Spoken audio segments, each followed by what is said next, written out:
Hey, expert investors, check this one out. The Ontario government announces a plan to freeze rents in 2021. I'm sure you're loving that news.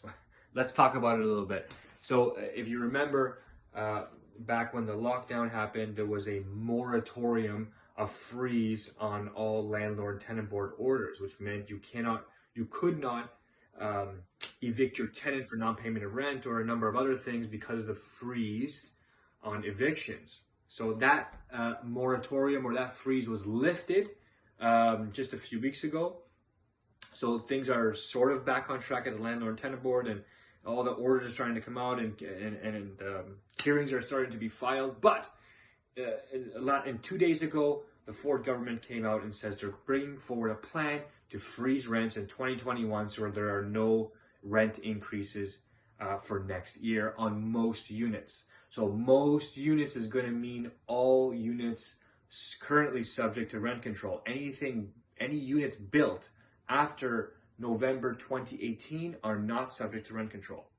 Okay, so remember that one. So we'll see what the plan entails, but I want to talk about it. So what are you really missing here? Yes, you're missing an opportunity to increase the rent. And this year it was 1.5%. Next year, at the rate of inflation, it might have been the same or a bit lower because of the recession we're currently going through. So really, you're really going to miss out on 1 to 1.5% on rent increase. It's not that big of a deal. Of course, we'd like to do our regular rent increases and not have a freeze, but think about it. Politics are politics. Politicians are politicians. Dogs bark, banks lend, and politicians lie and cheat and do whatever they have to do to get reelected. I'm not saying Rob Ford's a liar or a cheater, but he's playing politics. You have to expect this kind of stuff.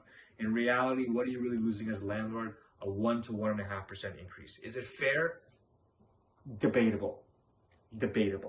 But given our real estate market, how fast it's appreciating, how well we can increase rents when a tenant does leave, you might be better focused on putting your energy in places where there are much more profits. So that's the news for today. We're going to see more in the next week or so when the plan gets updated fully from the government, and we'll talk about it more. See you next time.